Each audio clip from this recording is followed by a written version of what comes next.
Welcome to this edition of the Million Dollar Mastermind podcast.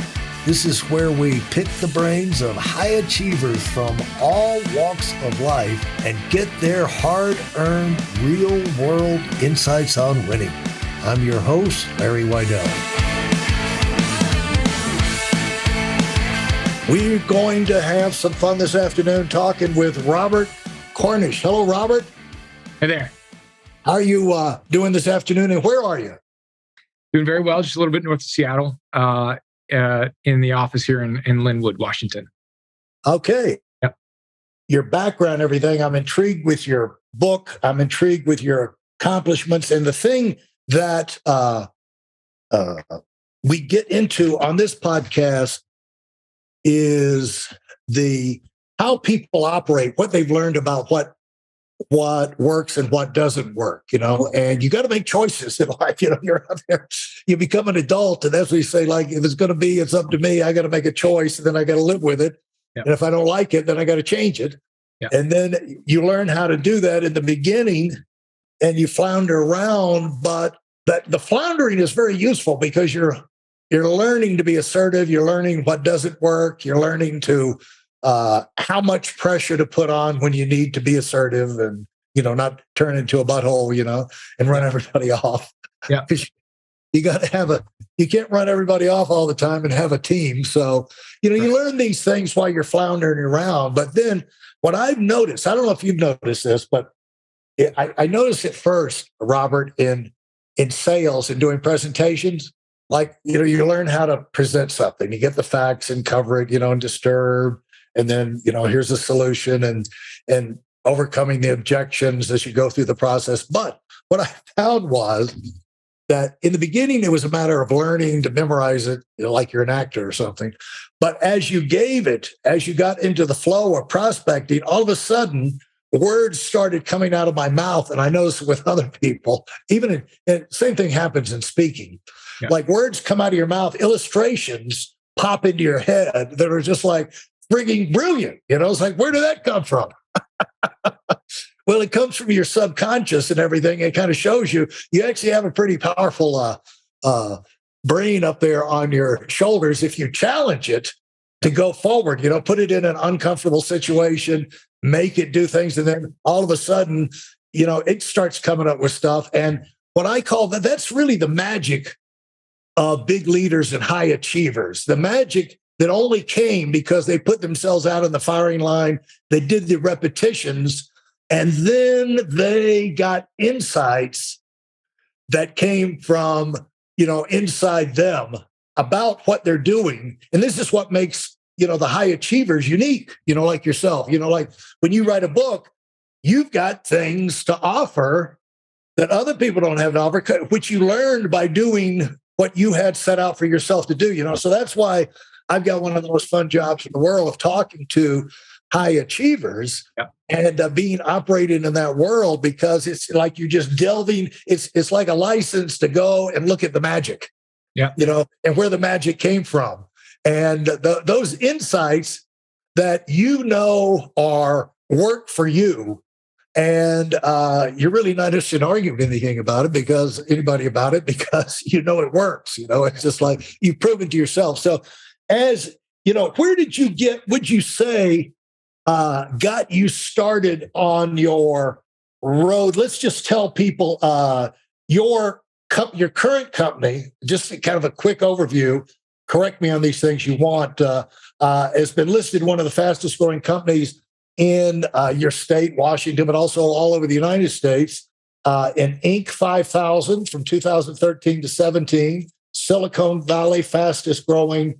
I don't know what that 54 times. What is that? Silicon Valley. What is that?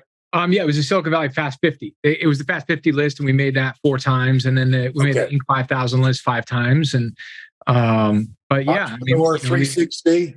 Yep. And so you got a book that came from that hopefully we're going to talk about. But where did this, before you even get started, you run a company now. You've got the Richter Group of Companies. Yep. That's what got kicked off in 2013. But before that, where did you come from? So where would you say you came from? Yeah, I mean, so Richter actually started in 2008, and then I started Richter Group of Companies, which is the holding company. But I've been doing this for 15 years, and for me, I mean, I've really always been an entrepreneur, to be honest. I mean, even when I was a little kid, I was always thinking about ideas. And even to my friends, I told them I never wanted to work for someone really. And that wasn't really my path. I always wanted to own a company. I didn't really know the term entrepreneur, but I definitely knew that I wanted to have my own company. And what that company was kind of evolved over the years. So sometimes I had different ideas of what that might be, but that was always a constant for me was I knew that when I got out of school, I was going to start a company. And that is what I ended up doing. And so I've been an entrepreneur for, 20 years, about 20 years and had various different companies, but I've been running Richter for the last 15 years. So, it's really always been the thing that I've studied and read and been doing and been around and kind of immersed myself in,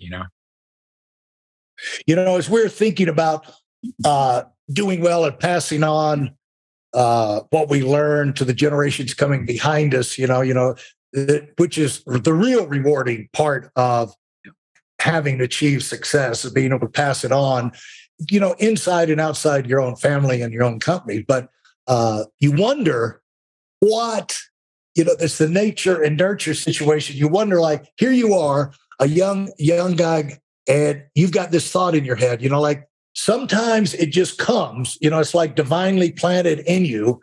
And, you got the kid in New York City living on the east side in a luxury apartment. He wants to be a rodeo rider.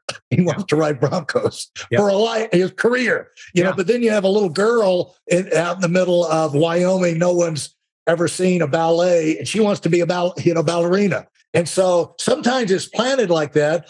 A lot of times it's nurtured. Where do you think you got that idea? Like, I want to be my own boss. That's the path for me. Where do you think it came from?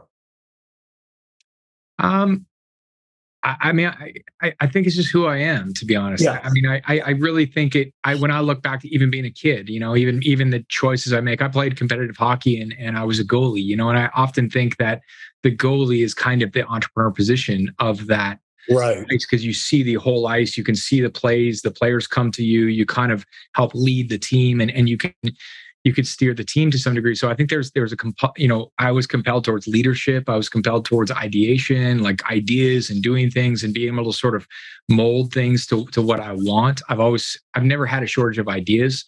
And I like to sort of be able to build the thing that I want to build. I think it's great when people can work for great organizations and contribute to that motion. But I think that's, there's an element that if you really listen to yourself, you tend to know who you are and what you're interested in.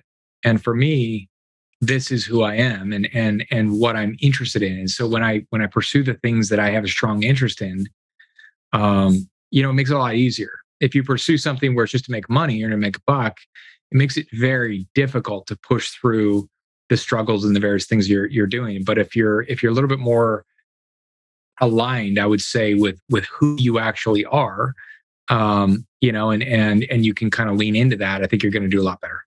Yeah. And it's a matter of reaching the point where you think about these things.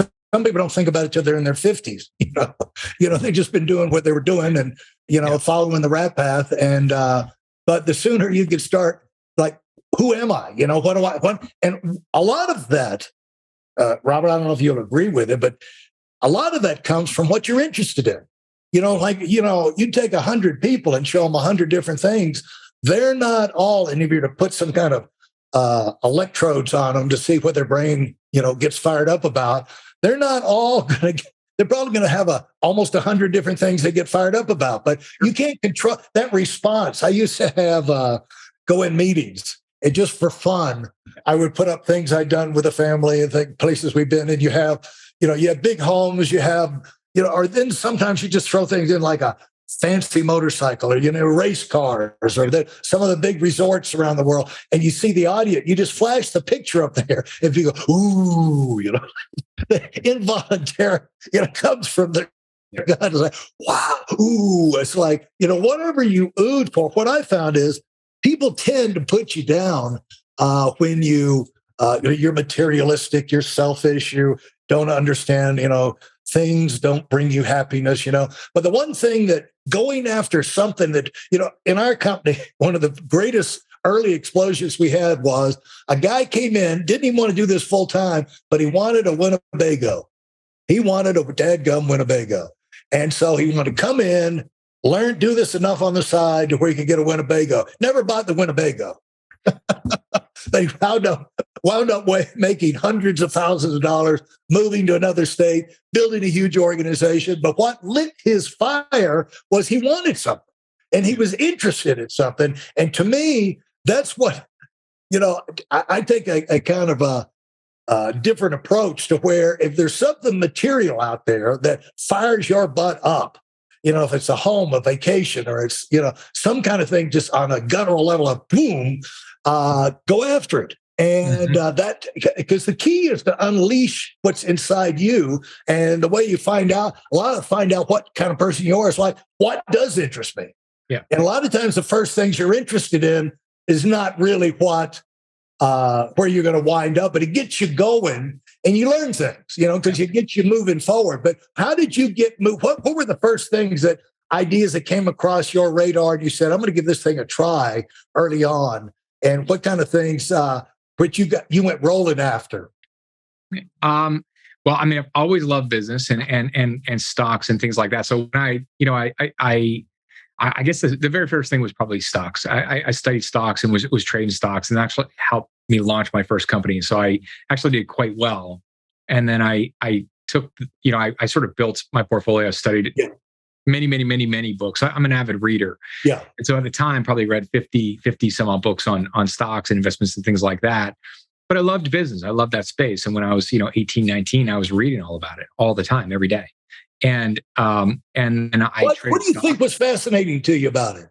I don't know. I love companies. I love businesses. Stocks are companies, right? Yeah, right. And so I loved reading about these different things and like companies. That's why I like stocks. And so I would study the different companies and what are they doing, and then there would be some that maybe go IPO and things I wanted to get behind. And so I took the little money I had, and then I kept building it until I had a pretty good sum. And then I ended up taking that amount and investing it and started my first company with real estate. And we ended up doing real estate. I don't really know what I was doing necessarily, but I knew enough to start an LLC, and I knew enough to like figure it out and like get our first deal. And from there, it just kind of like, you just kind of do, and you kind of read books, and then you do, and then you learn as you go. And that was kind of how I got going.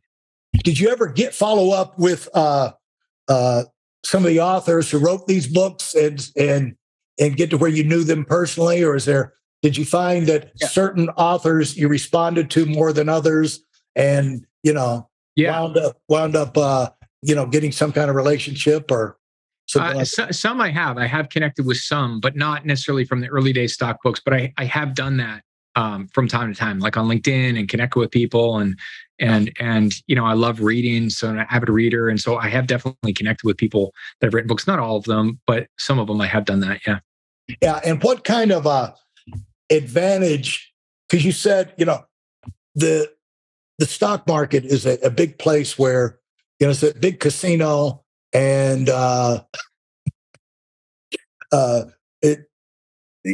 rhyme or reason. You go in and you laid a foundation of reading the books and getting yourself self-educated, I guess, before you went in too much. And that gave you an edge, because you said you were successful. Maybe. I think also just, going back to knowing yourself. Yeah. I've always been good at trends. I've always loved brands since I was a little kid. I used to cut all the brands out, the logos out of off things. And I made a patch hat. I would wear a patch hat. It was like 8th grade of, Nike and all these different things. Really? I love brands, right? I loved companies since I was a little kid. So logos and brands and that kind of stuff. So the truth is, the stock market's honestly just an extension of that to some degree. Like, I knew Coach. IPO would go well at the time, or I knew, I don't know, Krispy Kreme or PayPal or the different things I was investing in. I knew those were going to go well at the time. And because I knew the brand, knew the companies, I knew this kind of stuff, and I would study the companies. And I think that you do need to know the technical aspect of trade stock, but stock is just not about, it's not just about the numbers and the different things like that, or even gambling to some degree. I think that when you understand the companies, and then you also understand humans and the sort of irrational aspect of humans, because stocks sometimes do things where an analyst will think, well, this shouldn't be worth this, but but humans are rational, right? So, sometimes stocks move based off irrational desires. I mean, GameStop, that's stock recently that went crazy from, people who posted it on Reddit. It's like, you can't explain that, but you can if you look at the human aspect or the human love for a brand or what they're doing. So I think there's multi points of trading stock that are interesting, and then that carry over to understanding business, right? So when you look at a business, ultimately, when you buy stock, you're buying into a company, and companies, the more you know about the company, and the more you understand and like that brand or like the company, and if you think it's undervalued from where it's currently trading, I think it's a fairly safe bet. Thanks for listening to the Million Dollar Mastermind. If you felt there were any valuable takeaways from this episode, please take a minute and leave us a 5-star review. Your feedback is important and really helps us get the word out to a wider audience. Remember, we have a valuable webinar that is absolutely free. Register for it right now at weidelonwinning.com. Thanks for listening.